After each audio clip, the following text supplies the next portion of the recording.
नमस्ते दर्शकों। तो प्रस्तुत है मुंशी प्रेमचंद जी के उपन्यास गबन का दूसरा भाग। महाशय दयानाथ जितनी उमंगों से ब्याह करने गए थे उतना ही हतोत्साह होकर लौटे। दीनदयाल ने खूब दिया, लेकिन वहाँ से जो कुछ मिला वह सब नाच तमाशे नेकचार में खर्च हो गया। बार बार अपनी भूल पर पछताते, क्यों दिखावे और तमाशे में इतने रुपए खर्च किए। इसकी ज़रूरत ही क्या थी। ज़्यादा से ज़्यादा लोग यही तो कहते, महाशय बड़े कृपण हैं, उतना सुन लेने में क्या हानि थी। मैंने गांव वालों को तमाशा दिखाने का ठेका तो नहीं लिया था। यह सब रमा का दुस्साहस है। उसी ने सारे खर्च बढ़ा बढ़ाकर मेरा दिवाला निकाल दिया, और जब तकाजे को तो 10-5 दिन टाल भी सकते थे, पर सराफ किसी तरह ना मानता था। शादी के 7वें दिन उसे 1000 रुपये देने का वादा था। 7वें दिन सराफ आया, मगर यहाँ रुपए कहाँ थे। दयानाथ में लल्लो चप्पो की आदत ना थी, मगर आज उन्होंने उसे चकमा देने की खूब कोशिश की। किस्त बांधकर सब रुपए 6 महीने में अदा कर देने का वादा किया। फिर 3 महीने पर आए, मगर सराफ भी एक ही घुटा हुआ आदमी था। उसी वक्त टला जब दयानाथ ने तीसरे दिन बाकी रकम की चीज़ें लौटा देने का वादा किया, और यह भी उसकी सजनता ही थी।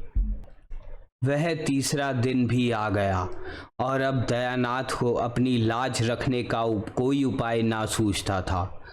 कोई चलता हुआ आदमी शायद इतना व्यग्र ना होता। हीले हवाले करके महाजन को महीनों टालता रहता, लेकिन दयानाथ इस मामले में अनाड़ी थे। जागेश्वरी ने आकर कहा, भोजन कब से बना ठंडा हो रहा है, खाकर तब बैठो।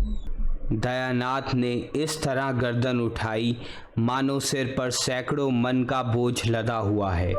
बोले, तुम लोग जाकर खा लो, मुझे भूख नहीं है। जागेश्वरी, भूख क्यों नहीं है, रात भी तो कुछ नहीं खाया था। इस तरह दाना पानी छोड़ देने से महाजन के रुपए थोड़े ही अदा हो जाएंगे। दयानाथ, मैं सोचता हूँ उसे आज क्या जवाब दूंगा। मैं तो यह विवाह करके बुरा फंस गया। बहू कुछ गहने लौटा तो देगी। जागेश्वरी, बहू का हाल तो सुन चुके, फिर भी उससे ऐसी आशा रखते हो। उसकी टेक है कि जब तक चंद्रहार ना बन जाएगा कोई गहना ही ना पहनूंगी। सारे गहने संदूक में बंद कर रखे हैं, बस वही एक बिल्लोरी हार गले में डाले हुए है।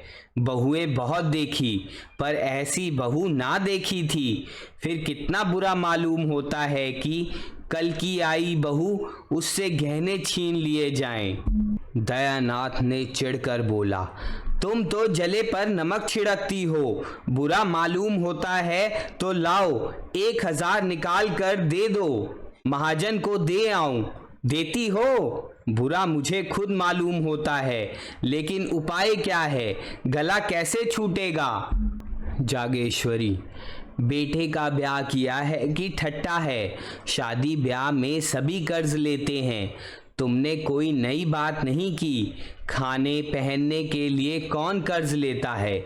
धर्मात्मा बनने का कुछ फल मिलना चाहिए या नहीं। तुम्हारे ही दर्जे पर सत्यमेव है। पक्का मकान खड़ा कर दिया, जमींदारी खरीद ली। बेटी के ब्याह में कुछ नहीं तो 5000 तो खर्च किए ही होंगे। दयानाथ, जब ही दोनों लड़के भी तो चल दिए। जागेश्वरी, मरना जीना तो संसार की गति है। लेते हैं वह भी मरते हैं, नहीं लेते वह भी मरते हैं। अगर तुम चाहो तो 6 महीने में सब रुपए चुका सकते हो। दयानाथ ने त्योरी चढ़ाकर कहा, जो बात जिंदगी भर नहीं की वह अब आखिरी वक्त नहीं कर सकता।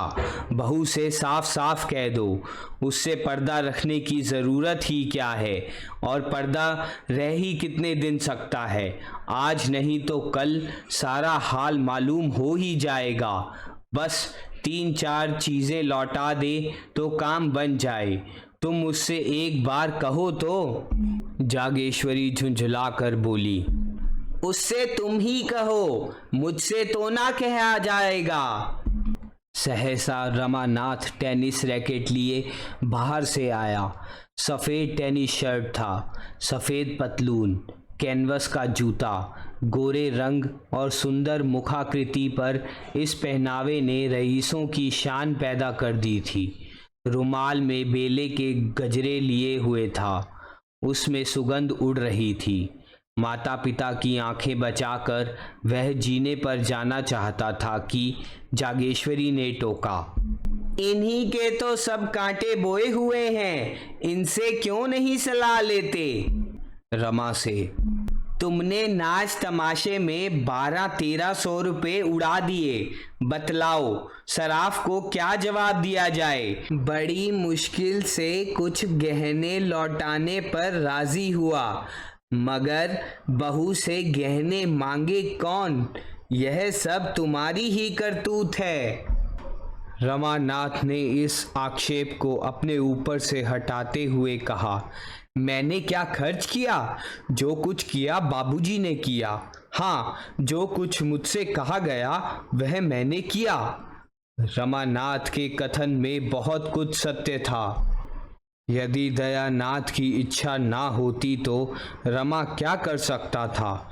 जो कुछ हुआ उन्हीं की अनुमति से हुआ।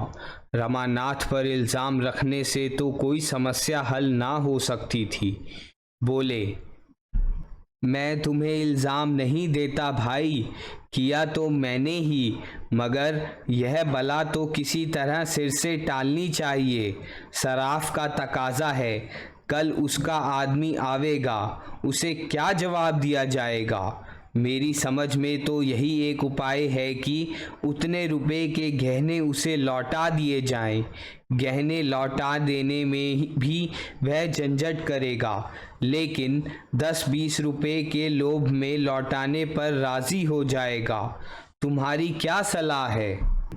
रमानाथ ने शर्माते हुए कहा, मैं इस विषय में क्या सलाह दे सकता हूँ, मगर मैं इतना कह सकता हूँ कि इस प्रस्ताव को वह खुशी से मंजूर ना करेगी।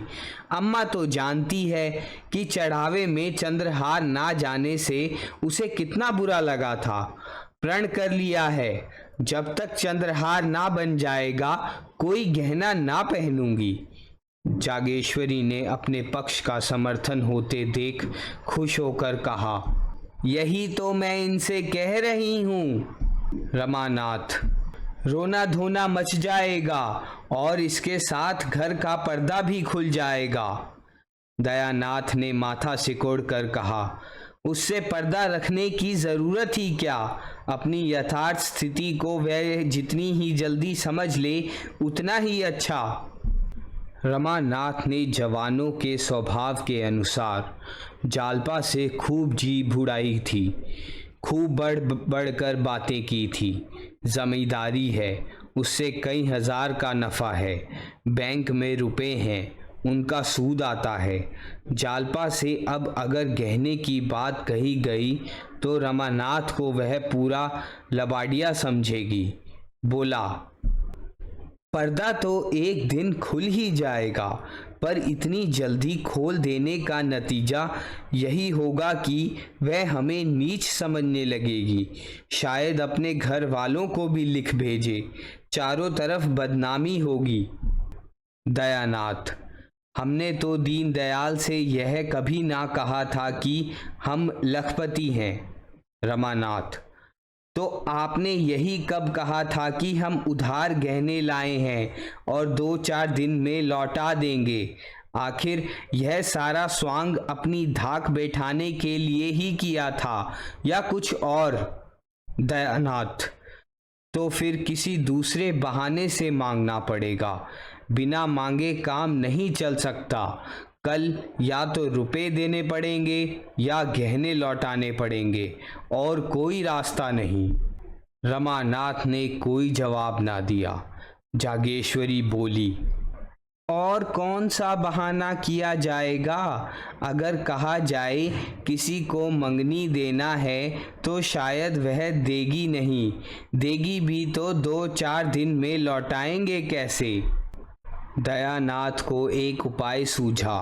बोले, अगर उन गहनों के बदले मुल्म के गहने दे दिए जाएं, मगर तुरंत ही उन्हें ज्ञात हो गया कि यह लचर बात है, खुद ही उसका विरोध करते हुए कहा, हाँ, बाद मुल्लम्मा उड़ जाएगा तो फिर लज्जित होना पड़ेगा।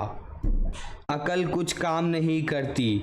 मुझे तो यही सूझता है यह सारी स्थिति उसे समझा दी जाए।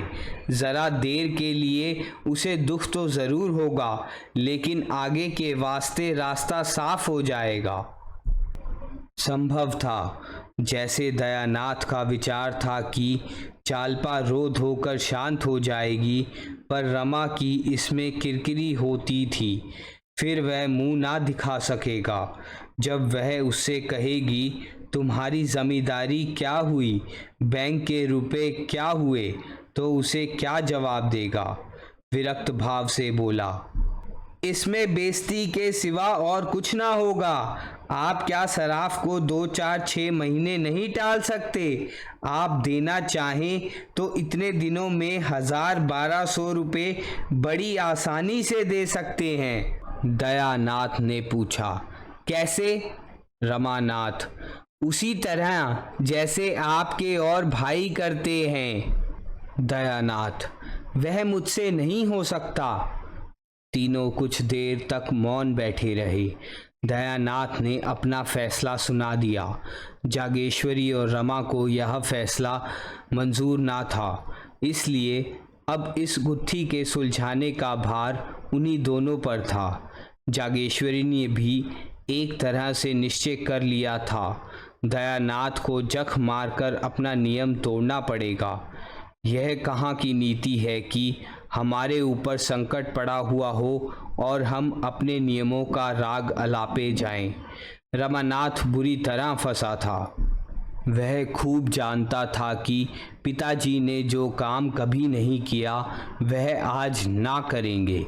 उन्हें जालपा से गहने मांगने में कोई संकोच ना होगा, और यही वह ना चाहता था। वह पछता रहा था कि मैंने क्यों जालपा से डींगे मारी। अब अपने मुंह की लाली रखने का सारा भार उसी पर था। जालपा की अनुपम छवि ने पहले ही दिन उस पर मोहिनी डाल दी थी। वह अपने सौभाग्य पर फूला ना समाता था। क्या यह घर ऐसी अनन्य सुंदरी के योग्य था? जालपा के पिता 5 रुपए के नौकर थे, पर जालपा ने कभी अपने घर में झाड़ू ना लगाई थी, कभी अपनी धोती ना छांटी थी, अपना बिछावन ना बिछाया था, यहाँ तक कि अपनी के धोती की खींच तक ना सी थी। दयानाथ 50 रुपए पाते थे, पर यहाँ केवल चौका बासन करने के लिए महरी थी। बाकी सारा काम अपने ही हाथों करना पड़ता था। जालपा शहर और देहात का फ़र्क क्या जाने। शहर में रहने का उसे कभी अवसर ही ना पड़ा था। वह कई बार पति और सास से साश्चर्य पूछ चुकी थी, क्या यहाँ कोई नौकर नहीं है? जालपा के घर दूध, दही, घी की कमी नहीं थी। यहाँ बच्चों को भी दूध मैसर से ना था। इन सारे अभावों की पूर्ति के लिए रमानाथ के पास मीठी मीठी बड़ी बड़ी बातों के सिवा और क्या था। घर का किराया 5 रुपए था। रमानाथ ने 15 बतलाए थे। लड़कों की शिक्षा का खर्च मुश्किल से 10 रुपए था। रमानाथ ने 40 बतलाए थे। उस समय उसे इसकी ज़रा भी शंका ना थी कि एक दिन सारा भंडा फट जाएगा। मिथ्या दूरदर्शी नहीं होती, लेकिन वह दिन इतनी जल्दी आएगा यह कौन जानता था। अगर उसने ये डींगे ना मारी होती तो जागेश्वरी की तरह वह भी सारा भार दयानाथ पर छोड़कर निश्चिंत हो जाता। लेकिन इस वक्त वह अपने ही बनाए हुए जाल में फंस गया था। कैसे निकले? उसने कितने ही उपाय सोचे, लेकिन कोई ऐसा ना था जो आगे चलकर उसे उलझनों में ना डाल देता, दलदल में ना फंसा देता। एकाएक उसे एक चाल सूझी। उसका दिल उछल पड़ा, पर इस बात को वह मुंह तक ना ला सका। ओह, कितनी नीचता है, कितनी कपटता है, कितनी निर्दयता! अपनी प्रेयसी के साथ ऐसी धूर्तता! उसके मन में उसे धिक्कारते हुए अगर इस वक्त उसे कोई 1000 रुपये दे देता तो वह उसका उम्र भर के लिए गुलाम हो जाता। दयानाथ ने पूछा, कोई बात सूझी? मुझे तो कुछ नहीं सूझता। क्यों नहीं उससे 2-3 गहने मांग लेते? तुम चाहो तो ले सकते हो, हमारे लिए मुश्किल है। मुझे शर्म आती है। तुम विचित्र आदमी हो, ना खुद मांगोगे ना मुझे मांगने दोगे, तो आखिर यह नाव कैसे चलेगी? मैं एक बार नहीं 1000 बार कह चुका हूँ कि मुझसे कोई आशा मत रखो। मैं अपने आखिरी दिन जेल में नहीं काट सकता। इसमें शर्म की क्या बात है? मेरी समझ में नहीं आता किसके जीवन में ऐसे कुअवसर नहीं आते। तुम ही अपनी माँ से पूछो। जागेश्वरी ने अनुमोदन किया। मुझसे तो नहीं देखा जाता कि अपना आदमी चिंता में पड़ा रहे, मैं गहने पहने बैठी रहूं। नहीं तो आज मेरे पास भी गहने ना होते। एक एक करके सब निकल गए। विवाह में 5000 से कम का चढ़ावा नहीं गया था, मगर 5 ही साल में सब स्वाह हो गया। तब से एक छल्ला बनवाना भी नसीब ना हुआ। दयानाथ जोर देकर बोले, शर्म करने का यह अवसर नहीं है, इन्हें मांगना पड़ेगा। रमानाथ ने झेंपते हुए कहा, मैं मांग तो नहीं सकता, कहिए उठा लाऊं। यह कहते कहते लज्जा, शोभ और अपनी नीचता के ज्ञान से उसकी आंखें सजल हो गई। दयानाथ ने भौचक्का होकर कहा, उठा लाओगे? उससे छिपा कर? रमानाथ ने तीव्र कंठ से कहा, और आप क्या समझ रहे हो? दयानाथ ने माथे पर हाथ रख लिया और एक क्षण के बाद आहत कंठ से बोले, नहीं, मैं ऐसा ना करने दूंगा।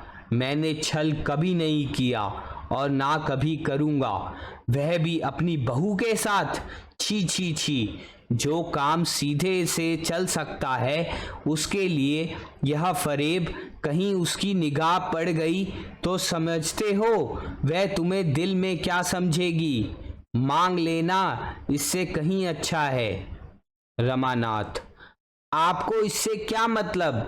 मुझसे चीजें ले लीजिएगा, मगर जब आप जानते थे यह नौबत आएगी तो इतने जेवर ले जाने की जरूरत ही क्या थी? व्यर्थ की विपत्ति मोल ली। इससे कई लाख गुना अच्छा था कि आसानी से जितना ले जा सकते उतना ही ले जाते। उस भोजन से क्या लाभ कि पेट में पीड़ा होने लगे? मैं तो समझ रहा था कि आपने कोई मार्ग निकाल लिया होगा। मुझे क्या मालूम था कि आप मेरे सिर पर यह मुसीबतों की टोकरी पटक देंगे, वरना मैं उन चीज़ों को कभी ना ले जाने देता। दयानाथ कुछ लज्जित होकर बोले, इतने पर भी चंद्रहार ना होने से वहां हाय तौबा मच गई। रमानाथ, उस हाय तौबा से हमारी क्या हानि हो सकती थी? जब इतना करने पर भी हाय तौबा मच गई तो मतलब भी तो ना पूरा हुआ। उधर बदनामी हुई, इधर यह आफत सिर पर आई। मैं यह नहीं दिखाना चाहता कि हम इतने फटे हाल हैं। चोरी हो जाने पर तो सब्र करना ही पड़ेगा। दयानाथ चुप हो गए। उस आवेश में रमा ने उन्हें खूब खरी खरी सुनाई और वह चुपचाप सुनते रहे। आखिर जब ना सुना गया तो उठकर पुस्तकालय चले गए। यह उनका नित्य का नियम था। जब तक 2-4 पत्र पत्रिकाएं ना पढ़ लें उन्हें खाना ना हजम होता था। उसी सुरक्षित घड़ी में पहुंचकर घर की चिंताओं और बाधाओं से उनकी जान बचती थी। रमा भी वहां से उठा, पर जालपा के पास ना जाकर अपने कमरे में गया। उसका कोई कमरा अलग तो था नहीं, एक ही मर्दाना कमरा था। इसी में दयानाथ अपने दोस्तों से गपशप करते थे। दोनों लड़के पढ़ते और रमा मित्रों के साथ शतरंज खेलता। रमा कमरे में पहुंचा तो दोनों लड़के ताश खेल रहे थे। गोपी का 13वां साल था, विशंबर का 9वां। दोनों रमा से थरथर कांपते थे। रमा खुद खूब ताश और शतरंज खेलता, पर भाइयों को खेलते देखकर हाथ में खुजली होने लगती थी। खुद चाहे दिन भर सैर सपाटे किया करे, मगर क्या मजाल कि भाई कहीं घूमने निकल जाएं। दयानाथ खुद लड़कों को कभी ना मारते थे। अवसर मिलता तो उनके साथ खेलते थे। उन्हें कन कौवे उड़ाते देखकर उनकी बाल प्रकृति जागृत हो जाती थी। 2-4 पेंच लड़ा देते। बच्चों के साथ कभी कभी गुल्ली डंडा भी खेलते थे। इसलिए लड़के जितना रमा से डरते उतना ही पिता से प्रेम करते थे। रमा को देखते ही लड़कों ने ताश को टाट के नीचे छिपा दिया और पढ़ने लगे। सिर झुकाए चपत की प्रतीक्षा कर रहे थे, पर रमानाथ ने चपत नहीं लगाई। मोड़े पर बैठकर गोपीनाथ से बोला, तुमने भंग की दुकान देखी है ना नुक्कड़ पर? गोपीनाथ प्रसन्न होकर बोला, हाँ देखी तो क्यों नहीं, जाकर 4 पैसों का माजून ले लो, दौड़े हुए आना। हाँ, हलवाई की दुकान से आधा सेर मिठाई भी लेते आना, यह रुपया लो। कोई 15 मिनट में रमा ये दोनों चीज़ें ले जालपा के कमरे की ओर चला। रात के 10 बज गए थे।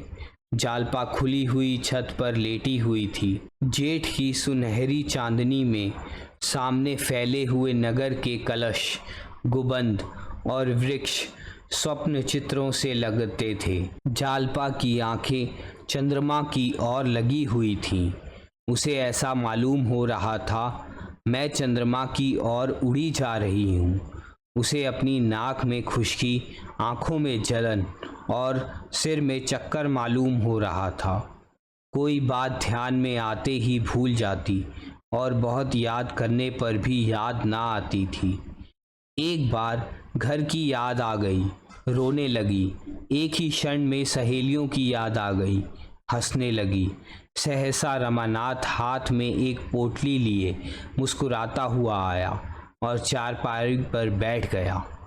जालपा ने उठकर पूछा, पोटली में क्या है? रमानाथ, बूझो तो जानू। जालपा, हंसी का गोलगप्पा।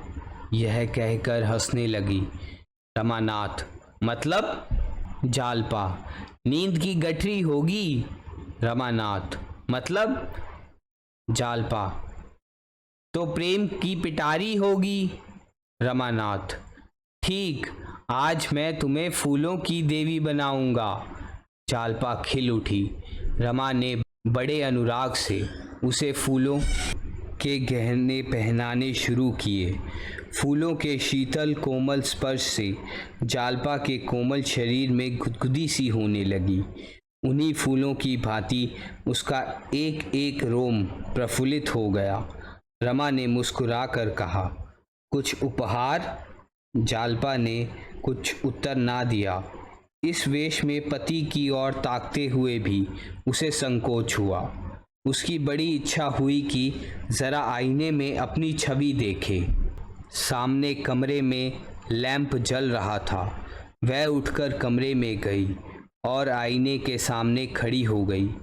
नशे की तरंग में उसे ऐसा मालूम हुआ कि मैं सचमुच फूलों की देवी हूँ। उसने पानदान उठा लिया और बाहर आकर पान बनाने लगी। रमा को इस समय अपने कपट व्यवहार पर बड़ी ग्लानि हो रही थी। जालपा ने कमरे से लौटकर प्रेमोल्लसित नज़रों से उसकी ओर देखा तो उसने मुंह उधर लिया। उस सरल विश्राम से भरी हुई आंखों के सामने वह ताक ना सका। उसने सोचा, मैं कितना बड़ा कायर हूँ। क्या मैं बाबूजी को साफ साफ जवाब ना दे सकता था? मैंने हामी ही क्यों भरी? क्या जालपा से घर की दशा साफ साफ कह देना मेरा कर्तव्य ना था? उसकी आंखें भर आई।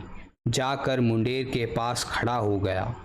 प्रणय के उस निर्मल प्रकाश में उसका मनोविकार किसी भयंकर जंतु की भांति घूरता हुआ जान पड़ता था।